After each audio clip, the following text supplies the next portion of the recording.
അതേപോലെ തന്നെ ഇന്നലെ ഞാൻ ആ വീട്ടിൽ നിന്ന് ഒരു കെട്ട് പൈസ എടുത്തു വെച്ചു. ആ പൈസ വരെ എടുത്തുകൊണ്ട് പോകുന്ന ആൾക്കാരെ നമ്മൾ ഇങ്ങനെയുള്ള ദുരന്ത സ്ഥലത്ത് വരരുതെന്ന് എനിക്കൊരു അപേക്ഷയുണ്ട്. എന്തിനെങ്ങനെ ദുരന്ത സ്ഥലത്ത് ആൾക്കാരെ ബുദ്ധിമുട്ടിക്കാൻ വേണ്ടി വരരുത്. ആൾക്കാർക്ക് കുറേ പൈസ ഉണ്ടാക്കാൻ വേണ്ടിയിട്ട് വന്നിട്ട് ഏത് മലയും വിൽക്കാൻ തയ്യാറായി നിൽക്കുക. പക്ഷേ റിസോർട്ട് ഉണ്ടായിരുന്നു, നമ്മൾ രക്ഷപ്പെട്ടു, ഇല്ലയെന്ന് നമ്മൾ പറയല്ല. ഇപ്പോൾ അവിടെ ഉദ്യോഗസ്ഥർക്ക് കൊണ്ടുവന്ന പൊതിച്ചോറുകൾ, ഫുഡുകൾ വന്ന് കാണാൻ നിന്നവർ വാങ്ങിക്കഴിച്ചു. അതൊക്കെ ഒരു ശരിയുള്ള കേസല്ല. നമ്മളെ വയനാടിനെ സംബന്ധിച്ചിടത്തോളം പല ആൾക്കാരും ഇവിടെ ഭൂമി വില കുറച്ച് കിട്ടും. അപ്പോൾ നമ്മളതിൽ 5 ലക്ഷമോ 10 ലക്ഷമോ ഉള്ളൂ, അല്ലെങ്കിൽ 2 ലക്ഷമേ ഉള്ളൂ. ആ 2 ലക്ഷത്തിന് നമുക്ക് വയനാട് ഭാഗത്ത് വന്നു കഴിഞ്ഞാൽ സ്ഥലങ്ങൾ ഇങ്ങനെയുള്ള ഉരുൾപൊട്ട മേഖലകളിൽ പല ആൾക്കാർ സപ്പോർട്ട് ചെയ്തിട്ട് വന്ന് വാങ്ങണവരുണ്ട്. അതാണ് ഒന്ന്. അപ്പോൾ അവരിവിടെ വന്ന് കൂടുമ്പോൾ ഈ 2 ലക്ഷത്തിനും 3 ലക്ഷത്തിനും സ്ഥലം കിട്ടും. അത് കണ്ട് കേട്ട് വരുന്നവർ ഇനി എന്ത് ചെയ്യുക, ഇത് പാഠം പഠിക്കുക. പാഠം പഠിച്ചിട്ട് നമ്മൾ എന്ത് ചെയ്യുക, നമ്മളെ പ്രകൃതിയെ നശിപ്പിക്കാതിരിക്കുക. നമ്മൾ ഈ ചെയ്യുന്ന നമ്മൾ പ്രകൃതിയോട് എന്താണോ നമ്മൾ ചെയ്യുന്നത്, ആ പ്രകൃതി നമ്മളോട് തിരിച്ച് പ്രതികരിക്കും. പിന്നെ കാർഗിൽ കമ്മിറ്റി റിപ്പോർട്ടുണ്ട്. അവർ ഈ കാർഗിൽ എന്ന് പറഞ്ഞാൽ ജീവിച്ചിരിക്കുമ്പോൾ തന്നെ നമ്മളെ വയനാടിന് നാശം ഉണ്ടാകുമെന്ന്.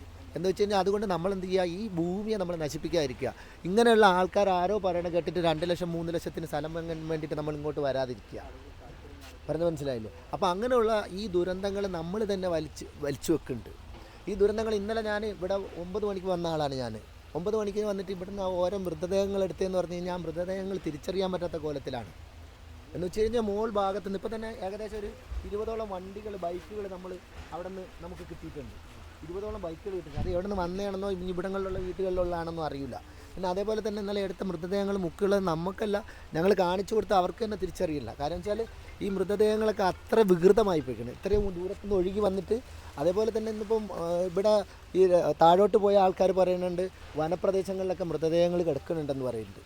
അപ്പോൾ ഇതാണ് അവസ്ഥ. അപ്പോൾ നമ്മൾ എന്ത് ചെയ്യുക, നമ്മൾ ഈ ദുരന്തങ്ങളെ നമ്മൾ സർക്കാരുകൾ ഇങ്ങനെയുള്ള പ്രദേശങ്ങളിലെ ആൾക്കാർക്ക് വീട് വെക്കാനുള്ളൊരു അനുമതി കൊടുക്കാതിരിക്കുക. വീട് കൂടുതൽ ഇപ്പോൾ റിസോർട്ട് തന്നെ. ഇപ്പം മുകളിൽ ഏകദേശം 15ഓളം റിസോർട്ടുകൾ ഉണ്ടായിരുന്നു ഉണ്ട്. പക്ഷേ സംഗതി ശരി തന്നെയാണ്. ഇപ്പോൾ ഈ ഒരു റിസോർട്ട് വരുമ്പോൾ ഇനി ഈ മലമ്പ്രദേശങ്ങളിൽ മൊത്തം റിസോർട്ടാണ്. അതെന്ന് വെച്ച് കഴിഞ്ഞാൽ ഇപ്പോൾ നമ്മളെ കോഴിക്കോട് ഏത് ഭാഗത്തായാലും ശരി തന്നെയാണ്. ആൾക്കാർക്ക് കുറേ പൈസ ഉണ്ടാക്കാൻ വേണ്ടിയിട്ട് വന്നിട്ട് ഏത് മലയും വിൽക്കാൻ തയ്യാറായി നിൽക്കുക. പക്ഷേ റിസോർട്ട് ഉണ്ടായിരുന്നു, നമ്മൾ രക്ഷപ്പെട്ടു, ഇല്ലയെന്ന് നമ്മൾ പറയല്ല. പക്ഷേ അത് ദുരന്തമുണ്ട് കുറച്ച് നമ്മൾ കാണുന്നതുമല്ല.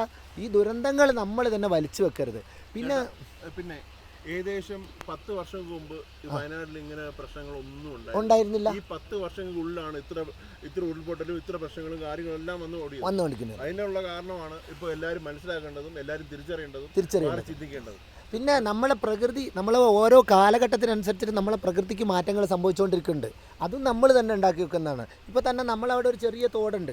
ആ തോട് നമ്മൾ ഒരു വലിയ തോടുണ്ട്. നമ്മൾ 2 പേര് വാങ്ങുക, ആ 2 സൈഡും കെട്ടിയെടുക്കുക. പിന്നെ അതേപോലെ തന്നെ ഈ പ്രകൃതി ദുരന്തങ്ങൾ നടക്കുന്ന സ്ഥലത്ത് കുറേ ആൾക്കാർ പോയിട്ട് ഉപദ്രവമുണ്ട്, നല്ല രീതിയിൽ പ്രവർത്തിക്കുന്ന ആൾക്കാരുണ്ട്. ഇന്ന് തന്നെ ഇപ്പോൾ അവിടെ ഉദ്യോഗസ്ഥർക്ക് കൊണ്ടുവന്ന പൊതിച്ചോറുകൾ, ഫുഡുകൾ വന്ന് കാണാൻ നിന്നവർ വാങ്ങിക്കഴിച്ചു. അതൊക്കെ ഒരു ശരിയുള്ള കേസല്ല. അതേപോലെ തന്നെ ഇന്നലെ ഞാൻ ആ വീട്ടിൽ നിന്ന് ഒരു കെട്ട് പൈസ എടുത്തു വെച്ചു.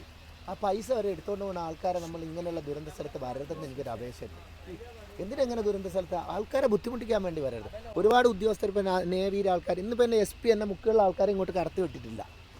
അതൊക്കെ ഒരു നല്ല കാര്യമാണ്. കാരണം വെച്ചാൽ ഇവിടെ അതിനാണല്ലോ നമ്മൾ പട്ടാളം, നേവി, പിന്നെ NDRF, SBRF ഇങ്ങനെയുള്ള ഒരുപാട് സംവിധാനങ്ങൾ നമുക്കിവിടെ വെച്ചേക്കണം ഈ ഒരു സംഗതിക്ക് വേണ്ടിയിട്ട്. പക്ഷേ അതാരും എന്ത് ചെയ്യില്ല, ആരും ചോദിക്കുള്ളൂ. എല്ലാവർക്കും വരിക, ഫോട്ടോ എടുക്കുക, സെൽഫി എടുക്കുക. ഇതിന് വേണ്ടി മാത്രം ആരും ഇങ്ങോട്ട് വന്നിട്ട് കാര്യമില്ലല്ലോ. ഇപ്പോൾ ഇവിടെ വന്നിട്ട് ഇവർക്കൊന്നും ചെയ്യാം, മനുഷ്യനിർമ്മിതം അല്ലല്ലോ ഇത് പ്രകൃതി ദുരന്തമാണ്. അപ്പോൾ നമുക്ക് അതിൻ്റേതായ ഒരു സംഗതിയുണ്ട്. അപ്പോൾ അതുകൊണ്ട് എല്ലാവരും എന്ത് ചെയ്യുക, ഈ പ്രകൃതി ദുരന്തങ്ങളിൽ നിന്ന് മാറി നമ്മൾ സേഫായ സ്ഥലങ്ങൾ മാത്രം വാങ്ങുക.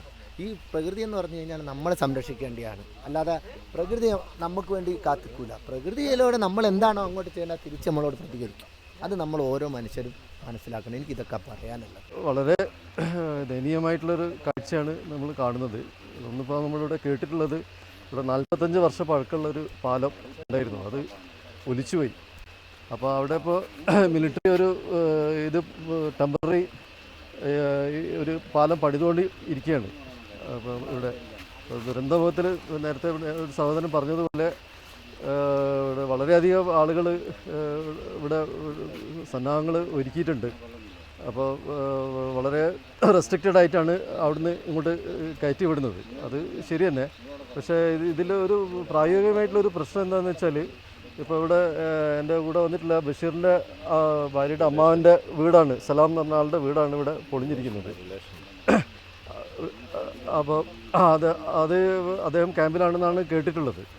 അപ്പോൾ ഇവിടെ ഇങ്ങനെ അപകടത്തിൽ പെട്ടുപോയിട്ടുള്ള ആളുകളെ കണ്ടെത്തിയിട്ട് ഇവിടെ അവർക്ക് ഇവിടെ പ്രവേശനം അത്ര അനുവദിക്കുന്നില്ല. അപ്പോൾ അവരെ അനുവദിക്കുകയാണെങ്കിൽ ഈ അവരുടെ ആളുകളുടെ ജോഗ്രഫിനെ കുറിച്ച് കുറച്ചും കൂടി വ്യക്തമായിട്ടൊരു പിക്ചർ കിട്ടും, ആളുകളുടെ ഐഡൻറ്റിഫൈ ചെയ്യാൻ പറ്റും. ഒരു ആളിവിടെ പറഞ്ഞിട്ടുള്ളതാണ്. പിന്നെ പ്രധാനമായിട്ടും പറയുള്ളത് നമ്മുടെ ഗാഡ്ഗിലിൻ്റെ റിപ്പോർട്ടിനനുസരിച്ച് എന്ത് ആക്ഷനാണ് എടുത്തിട്ടുള്ളത്. അപ്പോൾ അതിനുശേഷം ഇവിടെ ഒരുപാട് കൺസ്ട്രക്ഷൻസ് പല ഭാഗങ്ങളിലായിട്ട് വന്നിട്ടുണ്ട്. അപ്പോൾ അതൊരു തീർച്ചയായിട്ടും ഒരു സർവേ ആയിട്ട് ഒരു അടിയന്തരമായിട്ടുള്ളൊരു പഠനം തന്നെ നടത്തുന്നുണ്ട്. കാരണം അതിൻ്റെ റെക്കമെൻഡേഷനും പിന്നെ ഈ പറയുന്ന കൺസ്ട്രക്ഷൻസ് രണ്ടും അതിൻ്റെ അനുവദിച്ചതിൻ്റെ പ്രത്യാഘാതങ്ങളുണ്ടോ എന്നുള്ളതൊക്കെ തീർച്ചയായും പരിശോധിക്കേണ്ടതാണ്. കാരണം വയനാട്ടിൽ ഇങ്ങനെ ദുരന്തങ്ങൾ ഉണ്ടായിട്ടില്ല. വളരെ ഇങ്ങനെയുള്ള അപകടങ്ങളാണ് ഇപ്പോൾ കണ്ടുവരുന്നത്. അപ്പോൾ ഇതിൻ്റെ സത്വരശ്രദ്ധ എല്ലാ കേന്ദ്രങ്ങളിൽ നിന്നും വരേണ്ടതാണ്. പിന്നെ രണ്ടാമതായിട്ട് ഇവിടെ എയ്ഡ് സഹായമാണ് ഏറ്റവും വേണ്ടത്. അതിൻ്റെ ക്വാണ്ടിറ്റി എത്രയാണെന്ന് നമുക്ക് തിട്ടപ്പെടുത്താൻ കഴിയില്ല. അപ്പോൾ ബോത്ത് ഇൻ്റർനാഷണൽ തലത്തിലും ദേശീയ തലത്തിലും ഇവിടെ അടിയന്തരമായിട്ട് ഒരു എയ്ഡ് ഇവിടെ എത്തിക്കേണ്ടതുണ്ട്.